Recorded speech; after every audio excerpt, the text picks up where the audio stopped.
Nas classificações, galera, como eu disse para vocês, tem um monte de classificação. Eu não vou passar por todas. A maioria delas aqui vocês já sabem. E aqui, inclusive, eu vou folhear o livro junto com vocês. Quem tiver com livro ou quem tiver com material. Eu vou pontuar só as que eu achar mais interessante. Tá?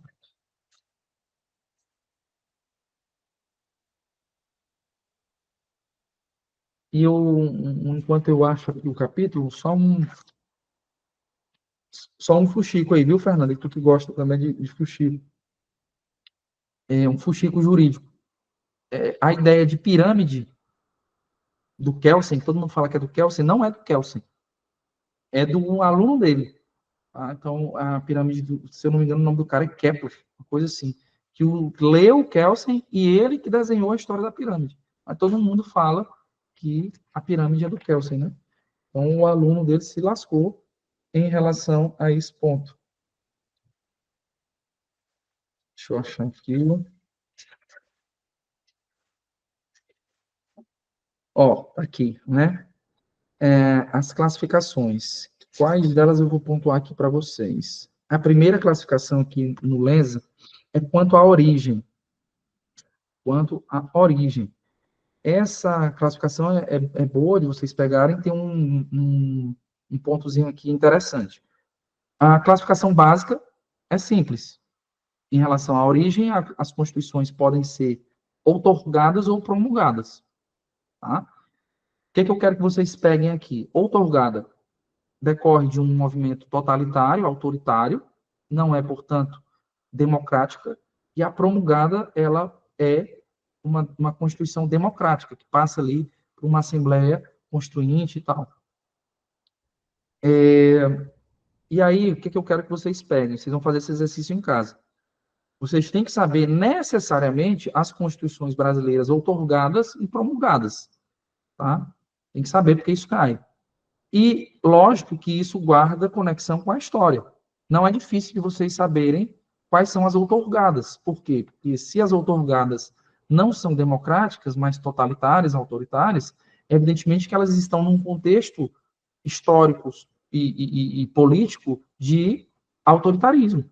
Então, as outorgadas são aquelas dos movimentos ditatoriais, 64, né? O movimento foi de 64, mas a Constituição de 67, e a Revolução de 69, que alguns identificam como um movimento constitucional, então 67 e 69, vamos colocar assim, a de 37, que é aquela do Estado Novo, que também era um movimento ditatorial, e lá atrás, em 1824, porque não havia uma república ainda, era uma constituição ditatorial, ou melhor dizendo, uma constituição monárquica, tá? Então você tem as outorgadas o 1824, 37, 64 e 69. Melhor dizendo, 67 e 69. As demais, todas elas são promulgadas. 1891, 1946 e 1988, se eu não estiver esquecendo algum. Em relação à origem, deixa eu colocar aqui só para não me perder também. Em relação à origem, também é bom que vocês saibam sobre as constituições cesaristas, né? Cesaristas ou plebiscitárias. Essa daqui é mais complexa, mas também não há nada de assustador, não. Aqui, basicamente, na cesarista, o que nós temos? Nós temos um movimento aí fake de democracia. E esse movimento fake consiste no seguinte mecanismo. Bom, eu sou ditador, mas eu quero ter uma legitimidade popular. O que eu, ditador, faço? Eu tenho duas opções. Ou eu baixo uma Constituição, goela abaixo, eu mesmo, e aí eu vou para uma Constituição outorgada, ou eu posso colocar uma maquiagem ali nessa ideia e, e ter uma legitimidade popular maior. Então, o que eu faço? Eu faço um texto constitucional, e submeto esse texto a um plebiscito. Plebiscito, vocês sabem, um elemento de democracia direta em que as pessoas vão lá e aprovam ou não aprovam o texto. Na verdade, se fala em plebiscito, mas na verdade, nesse caso, é referendo. Tá? Só um parêntese aqui, porque as constituições plebiscitárias ou cesaristas, na verdade, têm como mecanismo o referendo e não o plebiscito. Tá? Só um detalhe aqui para vocês, mas guardem essa noção com essas nomenclaturas, porque é o que está na doutrina. E aí você, ditador, coloca aquele texto sob aprovação, mas você controla o processo eleitoral. Então, é um caso clássico da Venezuela, né? Então, o cara lá da Venezuela, ele pega uma Constituição, diz, essa Constituição é democrática, está aqui, foi o povo que votou, o povo referendou. Só que ele controla o processo de votação, ele controla a propaganda. Então, veja, é um elemento fake de democracia. Portanto, essa é uma Constituição cesarista, bonapartista ou ainda plebiscitária, tá? Então, as constituições contra a origem podem ser outorgadas, promulgadas, ou essa última aí que eu falei para vocês, que é mais diferentinha, cesaristas, bonapartistas, ou ainda plebiscitárias. Plebiscitárias. De novo, a classificação chama plebiscitárias, mas o mecanismo é o referendo, tá? Qual que é a diferença de plebiscito para referendo? Quem é que sabe? Rapidamente. Quem quiser falar? Plebiscita antes. O que é antes? É o momento. O momento A consulta de pública. perguntar ao povo. Momento quanto ao quê? O plebiscito é a consulta prévia sobre a proposta. E o referendo, ele simplesmente já está com a proposta posta e Isso aí. coloca apenas para o povo votar. É isso aí. A questão aqui é relacionar a solução à consulta popular. Se a solução for prévia e a consulta popular for depois, nós estamos diante de um simples referendo. Plebiscito, eu tenho uma consulta prévia sobre a própria solução. Então, você consulta a população para fins de identificar qual a solução a proposta, tá? Então, a ideia é essa. Beleza? Então, quanto à forma é isso. Ou, melhor dizendo, quanto à origem é isso. Quanto à forma, nós temos a forma escrita ou consuetudinária.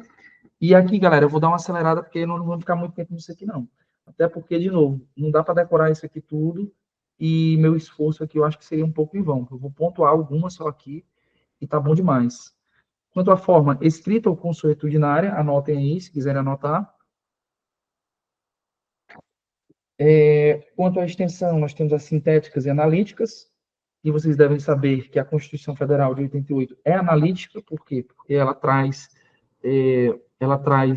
conteúdos diversos ali, conteúdos simplesmente formalmente constitucionais, né? E o exemplo clássico é a história lá do Colégio Dom Pedro, que está lá como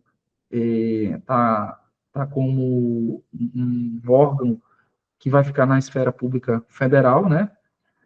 Quanto ao conteúdo, ela pode ser material ou formal, como a gente já falou na linha lá do Carl Schmitt. Modo de elaboração, escrita ou costumeira. Aqui eu vou dar aqui eu vou pontuar com vocês alguma coisa aqui. Quanto ao modo de elaboração. Modo de elaboração. Eu estou passando minhas anotações para vocês, viu? Escrita costumeira.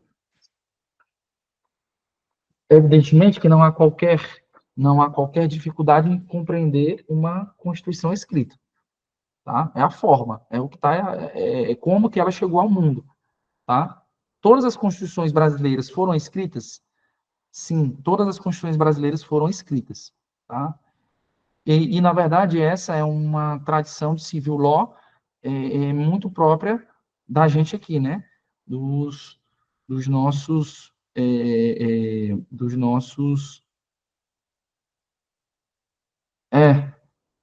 tô te passando só o ouro das minhas anotações, viu, Rafaela? Então, todas as constituições brasileiras foram escritas. O que eu quero que vocês anotem? A costumeira, a noção de Constituição costumeira, ela é muito própria do common law, tá? Common law, as raízes de common law. E, em relação a isso, vocês vão pegar um conceito que eu vi uma vez numa prova, que é um conceito muito pouco falado. Acho até difícil cair de novo, mas vocês vão saber. que é a tal do constitucionalismo Vick. Alguém sabe o que é isso aqui? Também é chamado de constitucionalismo da peruca. Tá? Esse constitucionalismo, ou essa ideia, é basicamente o quê? É basicamente um constitucionalismo de cunho de common law, em que a Constituição ou as normas constitucionais, elas são construídas a partir da história. Tá? Não há uma ruptura. Como se diz, por exemplo, aqui no Brasil, a Constituição em 88 nasceu a nossa Constituição. Então, naquele momento episódico ali da história, houve uma ruptura na ordem constitucional. A Constituição costumeira, ou esse movimento de constitucionalismo Whig, ou da peruca, né, remetendo lá aos juízes ingleses lá, que usavam aquela peruca branca, é uma Constituição de common law que respeita a história, ela vem com o tempo. Não há uma ruptura ali momentânea, senão uma construção periódica, paulatina, gradativa, demorada, tá? Da compreensão sobre a Constituição. Aí, uma vez caiu uma questão assim, o constitucionalismo inglês é um constitucionalismo revolucionário ou reacionário? O que é o constitucionalismo Vick? Caiu mais ou menos assim, uma pergunta aberta. Aí vocês têm que saber o seguinte, o constitucionalismo Vick é essa ideia, de novo, e o constitucionalismo francês, que todo mundo sabe que teve lá morte, teve aquela confusão toda da Revolução Francesa, é um constitucionalismo que, na ruptura, ele é um constitucionalismo revolucionário, que se contrapõe, portanto, ao constitucionalismo Whig. O constitucionalismo Whig é um constitucionalismo conservador, que respeita o tempo. O francês é revolucionário, tá? Ele rompe paradigma de forma abrupta. Então, tem essa distinção aí bem cabulosa. Uma vez eu vi numa prova, que coloca o constitucionalismo francês contra o constitucionalismo inglês. Peguem essa distinção. Aí, aprofundando esse ponto, e eu quero que vocês não confundam o que eu vou dizer, mas aprofundando esse ponto, a doutrina diz assim, a bem da verdade, é necessário dividir o constitucionalismo francês em dois pontos, ou em dois momentos. No primeiro momento, ele foi realmente revolucionário. Quem é bom de história aí sabe que houve morte, houve confusão de girondino com não sei o que lá e tal. Mas, num segundo momento, o constitucionalismo francês ele é mais conservador. E nesse segundo momento do constitucionalismo francês, há uma aproximação e não uma disrupção com relação ao constitucionalismo inglês. E aí, nesse segundo momento, ou nessa segunda fase do constitucionalismo francês, deu-se o nome de constitucionalismo termidoriano. É isso que eu quero que vocês gravem, porque isso cai em prova objetiva. Constitucionalismo termidoriano. Se te perguntarem o que é o constitucionalismo termidoriano, é isso. É um constitucionalismo de cunho conservador, que foi vivenciado dentro de um constitucionalismo francês após a Revolução Francesa. Então, é basicamente isso aí. Constitucionalismo termidoriano, viu? O pessoal não tem o que cobrar e fica procurando loucura. Então, eu estou trazendo isso aqui para vocês porque eu vi numa prova objetiva. Tá? Para chegar nesse constitucionalismo termidoriano, vocês têm que partir dessa noção de constitucionalismo Whig, que é conservador, contra o constitucionalismo francês, que é revolucionário, mas depois da Revolução Francesa, num segundo momento, a França teve um constitucionalismo mais conservador, que é o constitucionalismo termidoriano, tá? Acho que ficou mais claro agora. Então, em relação à elaboração, é isso. Em relação à alterabilidade, também é importante eu pontuar aqui algumas coisas. Alterabilidade. Vocês têm que saber algumas coisas aqui. O básico eu não vou dizer, porque vocês já sabem, mas eu vou só falar rapidamente aqui, não vou escrever, melhor dizendo, vou só dizer aqui rapidamente, que é o seguinte: as constituições podem ser rígidas, flexíveis ou semiflexíveis. Isso é o básico. Constituições rígidas, nós sabemos que são as constituições que têm um processo de alteração mais complexo do que as leis, tá? As flexíveis, o processo de alteração é igual ao processo de alteração das leis. Então, se fala que nas constituições flexíveis, na verdade, não há sequer uma hierarquia entre lei e constituição. a pirâmide do Kelsen ficaria prejudicada, porque se a lei pode alterar a Constituição, então, na verdade, eu não tenho uma hierarquia, senão uma paridade ou uma horizontalidade entre lei e Constituição. Essas são as Constituições flexíveis. As rígidas, você tem um processo de elaboração, um processo de modificação da Constituição mais árduo. E as semi-rígidas ou semi-flexíveis, o que elas trazem aqui para nós? Elas dizem que algumas matérias, apenas algumas matérias da Constituição, ostentam um caráter mais rígido e uma outra parte, elas se igualam à lei. Então, semi-rígida ou semi-flexível é isso. Apenas parte da Constituição é alterável por um processo mais complexo e a outra parte por um processo normal, ordinário. O que eu quero que vocês gravem aqui? Que na experiência constitucional brasileira, todas as nossas constituições foram rígidas, à exceção de uma, que é a Constituição de quando? Constituição de 1824. Isso cai, e de novo, isso aqui está dentro das maçãs mais fáceis. A Constituição de 1824 é uma Constituição semi-rígida, tá? Bem importante isso. Isso cai em primeira fase toda hora. Beleza? Aí, fora dessas três classificações que são mais ordinárias, rígidas, flexíveis e semi-rígidas, existem ainda classificações que trazem aqui algumas peculiaridades. São as constituições fixas,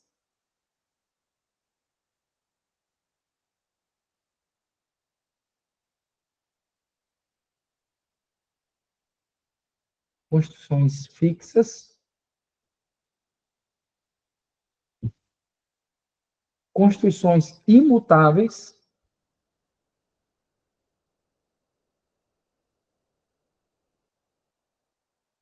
fiquem só com essas duas esquisitonas aqui.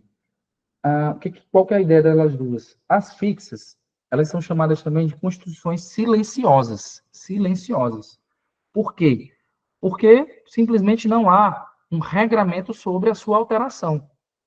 A Constituição foi promulgada e, no seu texto, não há qualquer regulação do processo de reforma. Então, ela silenciou a respeito disso. Silenciou a respeito disso. Aí vocês vão fazer o seguinte. Qual que é a solução nesse caso? Imaginem que a Constituição Federal de 88 não tivesse lá o seu artigo 60, aquele processo lá de reforma constitucional. Qual que seria a solução? Ou qual que seria a interpretação? Essa Constituição pode ser mudada de qualquer forma, ou ela não pode ser mudada? Porque, veja, não há uma regulação constitucional, tá? Não há uma regulação constitucional do processo de reforma. Esse é o problema. Soluções. Como é que você resolve esse problema? Ou você interpreta que no silêncio, não é possível qualquer alteração e, portanto, ela será uma Constituição fixa, como eu coloquei para vocês. No silêncio, se interpreta que a Constituição é fixa, ou seja, não vai ser alterada, senão por um novo processo constituinte originário. Ou você interpreta de forma diametralmente oposta, no sentido de que, em não havendo qualquer regulação sobre o processo de reforma, eu, parlamento, posso reformar de qualquer jeito. Tá? Eu, poder, posso reformar de qualquer jeito. Já que a Constituição silenciou, eu posso reformar de qualquer jeito. E aí você cai no conceito de Constituição em branco. Em branco. Tá? Isso aqui já caiu também. Então, veja, você tem um único problema e você tem duas soluções, e cada solução tem um nomezinho de Constituição. De novo, se eu tivesse no meu quadro, eu ia fazer isso aqui para vocês, né? Deixa eu ver se eu consigo fazer aqui no Word. Mas, de novo, qual que é o problema que nós temos aqui? Vou colocar aqui para você, depois eu vou apagar, viu? Problema. Ausência de regulação sobre o processo de reforma constitucional. Isso aqui é um problema. Às vezes as constituições silenciam sobre isso. Chamadas de constituições silenciosas. Aí eu venho para enfrentar esse problema de duas formas. Uma possível compreensão é de que, no silêncio, não é possível mudar a Constituição. Ora, se não há qualquer processo de reforma, então eu não posso mudar a Constituição. Constituição. E isso cai no conceito de Constituição fixa. Tá? Ou, no silêncio, eu posso interpretar que é possível mudar a Constituição de qualquer forma. Constituição em branco. Tá? E veja, esse silêncio é no silêncio sobre o processo de reforma. Então, peguem isso daí. Essas duas classificações estão relacionadas, tá? A Constituição fixa está relacionada com a Constituição em branco. Isso aqui caiu em prova oral já também, viu? Que é a Constituição em branco. Já caiu em prova oral. E aí você tem que pegar essa noção aqui que eu estou passando para vocês, tá?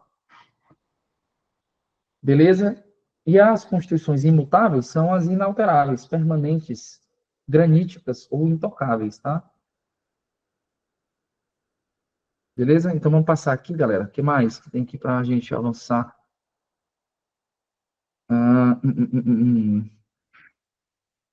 Essa aqui também é importante. Cara, quase tudo é importante, viu? Fruta que caiu, galera. Fruta que caiu. Quase tudo é importante. Que é o seguinte, ó. Essa classificação também caiu na minha prova oral, mas não para mim, caiu para colegas, né?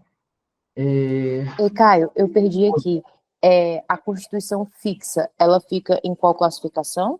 É na estabilidade?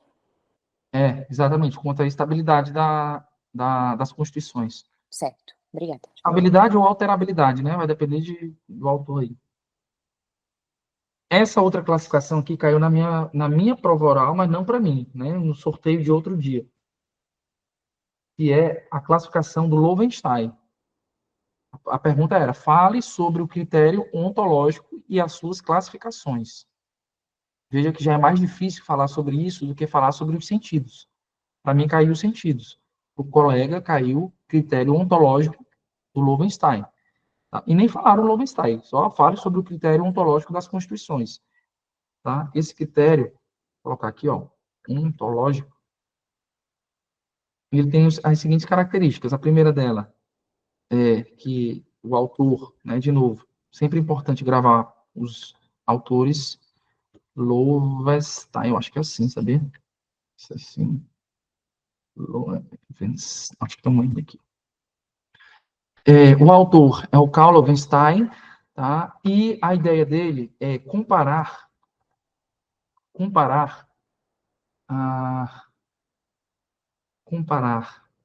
o texto da Constituição,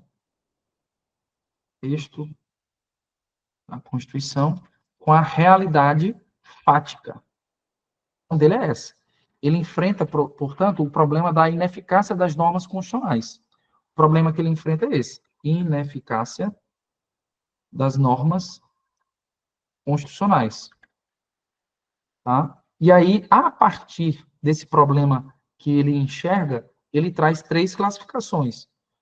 Traz a classificação da seguinte forma: a Constituição ela pode ser normativa, a Constituição ela pode ser nominal, ou a Constituição ela pode ser simplesmente semântica.